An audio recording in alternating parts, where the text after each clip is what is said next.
So, folks, autism is described by WebMD.com as a complicated condition that includes problems with communication and behavior. Now, April is Autism Awareness Month, and behavioral analyst, let me get that right, behavioral analyst Heidi Galbraith is going to help us become more aware. Good morning, Heidi. Welcome to Smile Jamaica. I hope you're all right. Good morning, I am. Thank you. I kind of said what autism is. Tell me in your own words, what is autism? Well, it's a developmental disorder, a serious developmental disorder that impacts persons' communication and their interaction socially. You also have persons with ASD who might have problems with restrictive and very intense interests and behaviors. And there are some individuals who have problems with their nervous system as well. Okay, you're born with it? Well, yes, most individuals are born with autism, yes, because it is noticed at birth. Well, not at birth, but by 6 months, they start screening for autism. You said most, which means you can get it and you don't born with it? Well, we're not very sure about that. There might be brain damages to your brain that might alter the brain chemicals. Okay. Yeah. When you look here. Yeah. One of the challenges I think about it, Heidi, is that there's a spectrum. And so Yes. sometimes it's difficult for parents to identify early whether or not there are challenges because there's a spectrum. Right. If I'm a parent, though, and I'm watching this morning, are there things that I could look out for? I know you can't diagnose it for us, but are there some things that I could look out for which may signal to me that there might be a challenge? You're right. By the age of 9 months, if your child isn't responding to their name, there might be a challenge. If they're not pointing or sharing interest in items with you, there might be a challenge. Mm-hmm. Difficulty in mobility. So crawling, walking, if they crawl differently, if they have trouble walking, trouble using their fingers and so on, there might be a difficulty. And if they have sensitivity to light, sound, texture in food, texture in clothing, they might be having some challenges.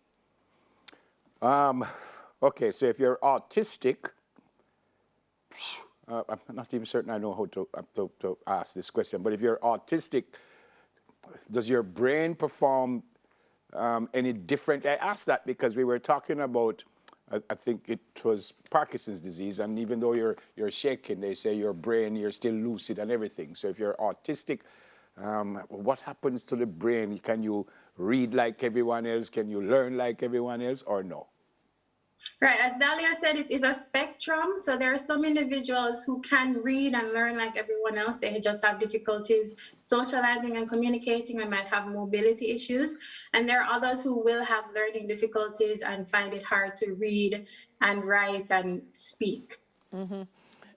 I think we've progressed so much as far as this is concerned, Heidi, because in previous years, children would be in classrooms and they just label them bad pick-me. They pick me now, learn, and parents just wouldn't know what to do. I think we've come such a long way in understanding. We have in Jamaica. What are some, and I mean from your perspective as well, what are some of the resources that may be available? Because I feel like autistic children now more than ever are still able to enjoy a quality life. Yes, absolutely. Yeah. Well, outside of therapies, because there are therapies that are used to help children to function socially. Outside of therapies, parents can also increase their interaction, expose them to different foods, different clothing and texture in a systematic way that, time after time after time, that will help the child to adapt. Parents, there are many resources online that parents can look up on, and take it with a grain of salt, absolutely. Mm-hmm. But you can work with your child and help your child to function normally or easier in society.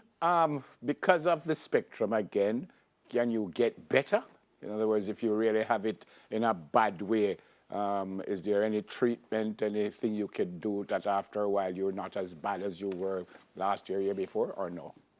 Right. So because it's a spectrum, you can use therapies to increase their access to society and their skills, improve their skills, and so on.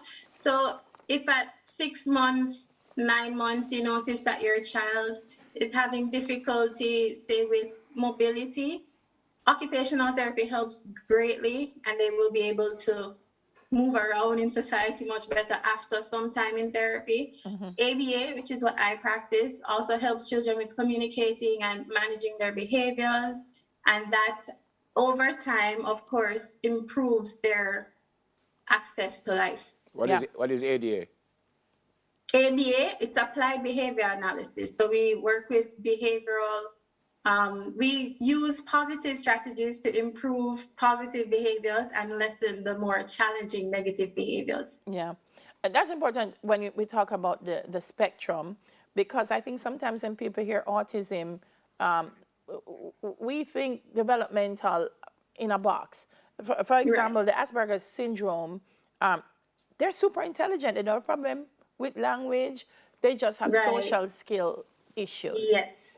Which can be worked on in therapy. Yeah. But people sometimes they'll say, "Oh, he's a nerd. He just, in a book, not talk to people." But it's a part of the spectrum as well.